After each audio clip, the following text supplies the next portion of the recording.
ভারতে মানুষ প্রথম পদার্পণ করে ৬৫,০০০ বছর আগে।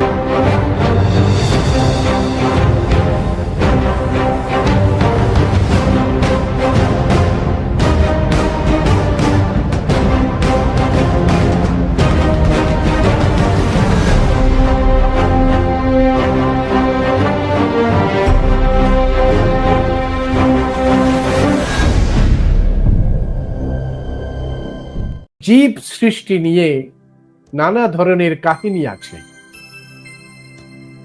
আদিবাসীদের জীব সৃষ্টি নিয়ে, মানুষ সৃষ্টি নিয়ে নানা ধরনের কাহিনী আছে। এক একটা আদিবাসীদের এক এক ধরনের কাহিনী। ইসলাম ধর্মে জীব সৃষ্টি, পৃথিবীর সৃষ্টি, মানুষ সৃষ্টি নিয়ে নানা কাহিনী আছে। খ্রিস্টান ধর্মে নানা কাহিনী আছে।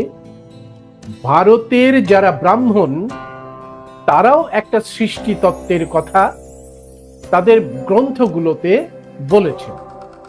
আজকে আমরা এই ব্রাহ্মণদের সৃষ্টি তত্ত্ব কতটা বিজ্ঞান ভিত্তিক সেই বিষয়টা নিয়েই আলোচনা করব। আমাদের সঙ্গে আপনারা যাকে চাইছেন, দীনকৃষ্ণ ঠাকুর, তাকে ভয়েস অফ বহুজনের পক্ষ থেকে স্বাগত জানাচ্ছি আজকের এই যুক্তি তর্ক বিতর্ক অনুষ্ঠানে।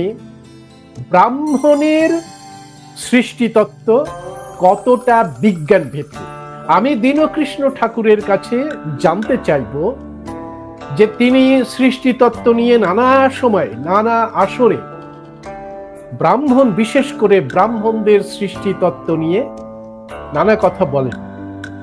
এখন ব্রাহ্মণদের সৃষ্টি তত্ত্ব নিয়ে কথা বলতে গেলে, যেহেতু ব্রাহ্মণ শব্দ ব্রহ্মার সঙ্গে যুক্ত, আর এই সৃষ্টি তত্ত্বের মূলে আছে ব্রহ্মার একটি অণ্ড। অণ্ড মানে ডিম, তো আমি জানি না অণ্ড মানে ডিম কিনা জানি না। তাহলে বুঝতে হবে যে ব্রহ্মা ডিম পাড়ে এরকম একটা প্রাণী। সেই প্রাণী ডিম পেড়েছে এবং সেই ডিম থেকে এই সৃষ্টি এত কিছু হয়েছে। এটা একটা তত্ত্ব। এই ব্রহ্মার অণ্ড তত্ত্ব আসার আগে, ডিম তত্ত্ব আসার আগে বেদে কিন্তু ব্রহ্মা ট্রহ্মা নেই। বেদের দশম মণ্ডলে একটা সৃষ্টি তত্ত্ব আছে 90 শ্লোক থেকে। সে সৃষ্টি তত্ত্বে আমরা যাব, সেখানে ব্রহ্মা ট্রহ্মা নেই, সেখানে দেবতাদের কথা আছে এবং সেখানে বলা হয়েছে যে সেই পুরুষ কে সেটা নিয়ে বিতর্ক আছে। এটা একটা আছে। বাবা সাহেব ডক্টর বি.আর. আম্বেদকর এ নিয়ে একটা দারুণ গবেষণা করেছেন।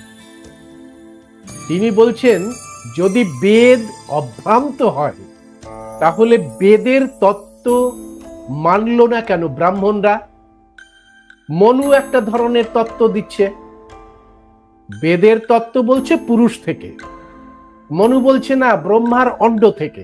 আবার যজুর্বেদ আলাদা ব্যাখ্যা দিচ্ছে, কালো আর সাদা যজুর্বেদ আলাদা ব্যাখ্যা দিচ্ছে। আলাদা ব্যাখ্যা দেওয়ার পরে আমরা দেখতে পাচ্ছি যে অথর্ববেদেও একেবারে ব্রাহ্মণ প্রথমে জন্মগ্রহণ করে সেটা বলে। ব্রাহ্মণ, এই ব্রাহ্মণ কিরকম, তার 10টা মুখ, 10টা মাথা ইত্যাদি ইত্যাদি। তৈতরীয় ব্রাহ্মণে, শতপথ ব্রাহ্মণে প্রজাপতিকে গুরুত্ব দিয়েছে। একদিকে ব্রহ্মার অণ্ড বলছো, আবার এখানে বলছো প্রজাপতি। প্রজাপতির সঙ্গে পরবর্তীকালে ব্রহ্মাকে জুড়ে দিয়েছে। বিরাজ নামক কোন একটা প্রভু তাকে বলেছে যে বিরাজ থেকে সবকিছু উৎপত্তি। রামায়ণে বলছে যে ব্রহ্মা নিজেই স্বয়ম্ভু। আবার মহাভারতে বলছে না না না, ব্রহ্মা ট্রহ্মা নয়, প্রজাপতি হচ্ছে আসলে ব্রহ্মা। এই যে সাংঘাতিক রকমের বিভ্রান্তি তৈরি করেছে সৃষ্টি তত্ত্বের মতো একটা বিজ্ঞান।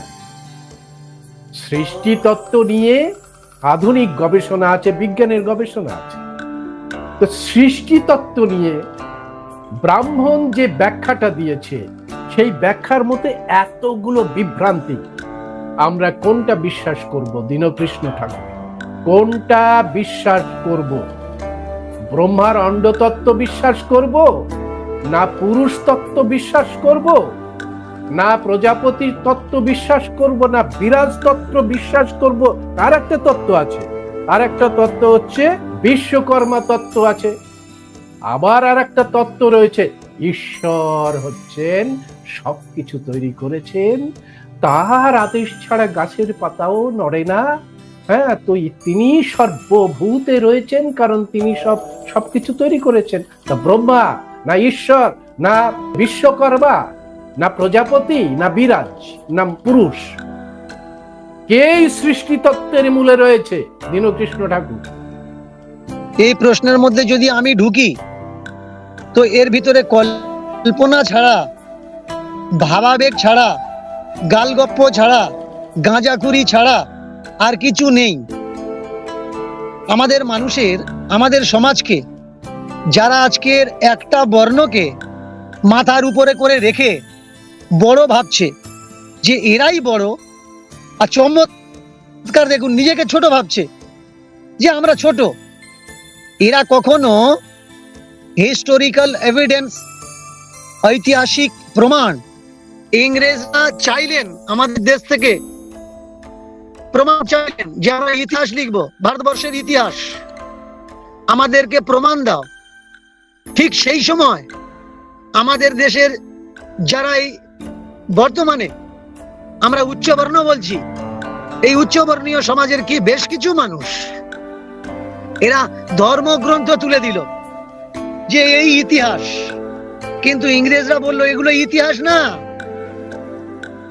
এগুলো মাইথোলজি, ইতিহাস কই, ইতিহাস দাও। চমৎকার বিষয়, এরা জানতো না যে ইতিহাস কাকে বলে, এরা জানতো না এরা ইতিহাস কাকে বলে। ব্রাহ্মণের সৃষ্টিতত্ত্ব বলতে গিয়ে কয়েকটা কথা আমি জানিয়ে রাখি আপনার চ্যানেলের মাধ্যম দ্বারা। যেখানে স্কন্দ পুরাণ, আমাকে অনেকে কমেন্ট বক্সে জিজ্ঞাসা করেছে যে জন্ম জায়তে শূদ্র সংস্কারেণ দ্বিজ, এই শ্লোকটা আপনি কোন থেকে পেয়েছেন? এই শ্লোকটা হচ্ছে স্কন্দ পুরাণের শ্লোক। সেখানে বলা হচ্ছে জন্ম জায়তে শূদ্র, জন্ম নেওয়ার সঙ্গে সঙ্গে যারা জন্ম নিয়েছে তারা শূদ্র, সংস্কার হওয়ার পরে, দশবিধি সংস্কার হওয়ার পরে সে দ্বিজ। আচ্ছা, তাই যদি হয় তাহলে 10 দিন পরে নামকরণ কি করে হয়? মনুস্মৃতির সিদ্ধান্ত অনুপাতে ব্রাহ্মণের নামকরণ করা হবে ত্রিবেদী আদি শর্মা দ্বারা। ভালো করে খেয়াল করবেন, দ্বিবেদী, ত্রিবেদী, চতুর্বেদী, শর্মা, এই দ্বারা, এই পদ্ধতি দ্বারা, হ্যাঁ, সম্মান সূচক এই পদবি হবে। ক্ষত্রিয় বল সূচক, বৈশ্য বাণিজ্যিক সূচক, আর শূদ্র, শূদ্রের নামকরণ হবে নিচে সূচক, নিন্দা সূচক, নিচ সূচক, নিন্দা সূচক, গালি সূচক নাম হবে। আপনি লক্ষ্য রাখবেন আমার সমাজের মানুষ যারা, তাদের নাম কি রাখছে? ট্যাপা, পসা, ন্যাপা, গোপা। আমি জিজ্ঞাসা করি এইসব নাম কেন? তা আমাকে বলে ওরা আগে বেঁচে থাক, ভালো নাম রাখলে বাঁচবে না। মাথায় বুদ্ধিটা কোথায় রেখেছেন? ভালো নাম রাখলে বাঁচবে না, এর জন্য খারাপ নাম রাখো, ওরা বেঁচে থাকুক। আপনি একটা নতুন কাপড় পরবেন, নতুন কাপড় কিনবেন, আপনার মা, আপনার ঠাম্মা ল্যাম্পের আগুনে, আগুন, দেশলাই কাঠি জ্বালিয়ে আগুনে পুড়িয়ে দেবে। কেন? নতুন কাপড় আপনার পরলে আপনার অমঙ্গল হবে, তার জন্য একটু পুড়িয়ে দেওয়ার দরকার। শনি মঙ্গলবার আপনি নতুন কাপড় পরতে পারবেন না, এই হলো শাস্ত্র। আর একটা শুনুন, এর বিষয়বস্তু মূল গোড়ার দিকে আমি যাই। যদি জন্ম নিলে সে শূদ্র হয়, তাহলে 10 দিন পরে বাচ্চার নামকরণ ব্রাহ্মণ কি করে হতে পারে? ভগবান শ্রীকৃষ্ণ গীতায় বলছেন চতুর্বর্ণ মায়া সৃষ্টম গুণ কর্ম বিভাগস্য। চতুর্বর্ণ আমি সৃষ্টি করেছি গুণ আর কর্মের দ্বারা। তাহলে গুণ আর কর্মের দ্বারা যদি আমি বর্ণ সৃষ্টি করলাম, একটা ছোট্ট বাচ্চা যে এখনো ভালো কোনো কথাবার্তা শেখেনি, তার যশস্বী কি করে হয়, ব্রাহ্মণ হয় কি করে হয়, তার উপনয়ন কত বছর বয়সে হয়, এটা আগে জানতে হবে। কিন্তু ভগবান শ্রীকৃষ্ণ গীতায় কি বলছেন? কর্মের দ্বারা জাত নির্বাচন হয়, বর্ণ নির্বাচন হয়, জন্ম থেকে কেউ হয় না। তাহলে জন্ম থেকে যদি কেউ না হয়, আমি প্রশ্ন করেছিলাম, কোন ব্রাহ্মণের ছেলে মিলিটারিতে চাকরি করছে, মানে যুদ্ধ মারপিট করতে গেছে, তাহলে সে কি হবে? তার টাইটেল, তার পদবি কি হবে? ব্রাহ্মণ হবে না ক্ষত্রিয় হবে? যেটা আমাদের সদাচার গোদা বাংলা ভাষায় বলা হয় ক্ষত্রিয়। কি হবে? ক্ষত্রিয় হবে না ব্রাহ্মণ হবে? কোন ব্রাহ্মণের ছেলে সে যদি কোনো দোকান খুলে বসে, পারচুনের দোকান, হার্ডওয়ার্সের দোকান, তাহলে তার টাইটেল কি হবে? ব্রাহ্মণ হবে না সে বৈশ্য হবে? তাই দেখুন, কোন ব্রাহ্মণের ছেলে যদি ট্রান্সপোর্টের কাজ করে, মাল বহনের কাজ করে, বয়ে বেড়ায়, মাল বয়ে বেড়াচ্ছে, তাহলে তার পরিচয় কি হবে? শূদ্র হবে না ব্রাহ্মণ হবে? আমাদের যেতে হবে পুরনো দিনের ইতিহাসে, যে আমরা কারা। এবার যদি আপনি অনুমতি দেন, তাহলে আমরা একটু পুরনো দিনের ইতিহাসে যাব দাদা। সিন্ধু ঘাটি সভ্যতায় যে স্টোন ইনস্ক্রিপশন পাওয়া যায়, হিস্টোরিক্যাল এভিডেন্স, তাকে বহু প্রত্নতত্ত্ববিদ, ঐতিহাসিকরা দ্রাবিড় ভাষা বলে দাবি করছে। দ্রাবিড় ভাষা বলে দাবি করছে, বহু ঐতিহাসিকদের দাবি এটা। তবে এটা গবেষণা বিশেষ্য। আপনি জানতে পারবেন কোত্থেকে? স্বপন বিশ্বাসের লেখা, ডিডি কোশাম্বীর লেখা বই পড়ে নেবেন, তাহলে বুঝতে পারবেন এই সিন্ধু ঘাটি সভ্যতা এটা কি। সব থেকে 5000 বছরের যেটা দাবি করা হয়, কুরুক্ষেত্রের ময়দানের যুদ্ধ কত বছর আগে হয়েছে? কৃষ্ণ কত বছর আগে এসছেন? 5000 বছর আগে। তাহলে ইংরেজরা যখন আমাদের এদেশে খোদাই করলো, 5000 বছর আগের এভিডেন্স মাটি খুঁড়ে তারা বের করলো। সেই প্রমাণের নাম, সেই যুগের নাম হচ্ছে ইন্ডাস ভ্যালি সিভিলাইজেশন। ব্রাহ্মণদের যে দাবি যে আমরা সৃষ্টির প্রথমে ছিলাম, মুখ থেকে জন্মগ্রহণ করেছি, তাদের কোথায় এভিডেন্স? কোথায়? কোনো এভিডেন্স নেই। সব থেকে পুরনো ইনস্ক্রিপশন কোনটা? স্টোন ইনস্ক্রিপশন, শিলালিপি, শিলালেখ। এই ইন্ডাস ভ্যালি সিভিলাইজেশনে যে শিলালেখের ভাষা খুঁজে পাওয়া যায়, সেই ভাষা আজও পর্যন্ত কেউ পড়তে পারেনি। তাহলে এরা যদি সব থেকে পুরনো হবে, এরা যদি শিক্ষিত হবে, শিক্ষা এদেরই দাবি, অন্য কোনো জাত আর শিক্ষার দরজায় গিয়ে দাঁড়াতে পারবে না। তাহলে ইন্ডাস ভ্যালি সিভিলাইজেশনের যে লেখ, এরা এখনো পড়তে পারছে না কেন? অনেক জোচ্চোর ঠকবাজ ভিডিও, ফ্রড ভিডিও, জালি ভিডিও, জালি তথ্য ইন্টারনেট সাইট তৈরি করে দিয়ে রেখেছে, সেখানে নাকি সংস্কৃত পাওয়া গেছে। কিন্তু আপনার এই ভিডিওতে আমি প্রমাণ সহ আগামীতে ছাড়বো যে একটা লেখ, একটা লিপি এরা পড়তে পারেনি। যাকে সংস্কৃত বলে দাবি করছে, সেই সংস্কৃত, ওল্ড এজ সংস্কৃততে 8টা স্বর ছিল, 8টা স্বর, পরে আসে 12টা স্বর। ভালো করে খেয়াল করবেন, ওল্ড এজ সংস্কৃততে পরে প্রথম সংস্কৃততে 8টা স্বর ছিল, পরে আসে 12টা স্বর। এই যে ই শব্দ ওল্ড এজ সংস্কৃত ছিল না। এ আসে কোত্থেকে? এ আসে বৌদ্ধ ধর্ম থেকে, ধম্মপদ থেকে, ত্রিপিটক থেকে। যেগুলো শব্দ, যতগুলো এক্সট্রা শব্দ নেওয়া হয়েছে, সবগুলো চুরি করা। এই যে রামায়ণ, এই যে স্ক্রিপ্ট, এই চুরি করা স্ক্রিপ্ট। মহাভারত, এই চুরি করা স্ক্রিপ্ট। আপনি যখন খুঁজতে খুঁজতে পুরোনো দিনে যাবেন, দেখতে পাবেন এগুলো কাদের? এগুলো ত্রিপিটক থেকে নেওয়া হয়েছে। এই ভাষা, এই লিপি সংস্করণ করে সংস্কৃতের জন্ম হয়।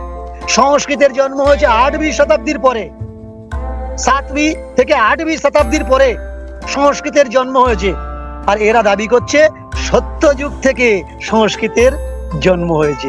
যতগুলো ধর্মগ্রন্থ কোন লিপিতে লেখা? দেবনাগরিক লিপি। এই দেবনাগরিক লিপির জন্ম কত বছর? 800 বছর হচ্ছে। তাহলে 800 বছর যদি দেবনাগরিক লিপির জন্ম হয়, সত্যযুগের লেখা কি করে হয়? ব্রাহ্মণবাদী, ব্রাহ্মণিক্যাল সিস্টেমের যতগুলো ধর্ম গ্রন্থ লেখা হয়েছে, সংস্কৃত ছাড়া অন্য কোনো গ্রন্থে লেখা হয়নি। ভাবতে পারেন, যাদের শিক্ষার অধিকার ছিল না, বেদ তাদের ধর্মগ্রন্থ কি করে হয়? যাদের শিক্ষার অধিকার ছিল না। ব্রাহ্মণ সেই সমাজের গুরু কি করে হয়? যাদের শিক্ষার অধিকার ছিল না, শুধুমাত্র দেবদেবীকে উপাসনা করতে পারবে ব্রাহ্মণ, তাছাড়া আর কেউ নয়।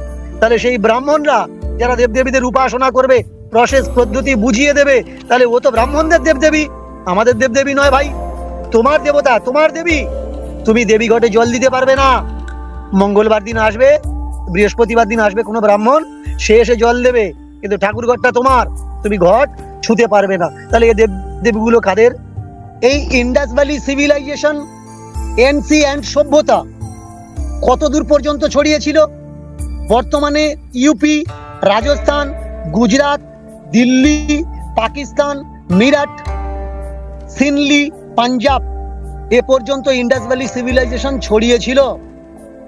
তাহলে এই সভ্যতা বের করলো কারা? যারা বের করলো তারা বিদেশি, তারা ইংরেজ। যারা দাবি করছে আমরা এই সমাজের মাথা, দেবতাদের সঙ্গে আমাদের কন্ট্রাক্ট, তারা এই সভ্যতাকে জানতো না কেন? সত্য যুগ থেকে যারা এলো তারা এই সভ্যতার কথা বলতে পারলো না কেন? যাকে আমরা গুপ্ত বংশ বা গুপ্ত লিপি বলা হয়, এই লিপি কারা পড়েছে? এই লিপি পড়েছে ইংরেজরা। আমাদের পুরনো যে সংস্কৃতি ছিল, শ্রবণ সংস্কৃতি, ববন সংস্কৃতি, এই শ্রবণ কালচার, ববন কালচার, এই দুটো শ্রেষ্ঠ কালচার। এই শ্রবণ আর ববন, এই ববন থেকে ব্রাহ্মণ শব্দের উৎপত্তি হয়। এরা কারা? এরা এদেশের মানুষ নয়। বর্তমানে যারা নিজেদেরকে ব্রাহ্মণ বলে দাবি করছে, তারা এদেশের মানুষ নয়।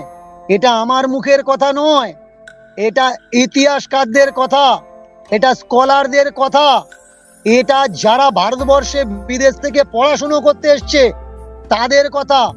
আপনি ইপসিং পড়ুন, আপনি পড়ে নেন চাইনিজ থেকে যারা ভারতবর্ষে এসেছিল তাদের ধর্মগ্রন্থ।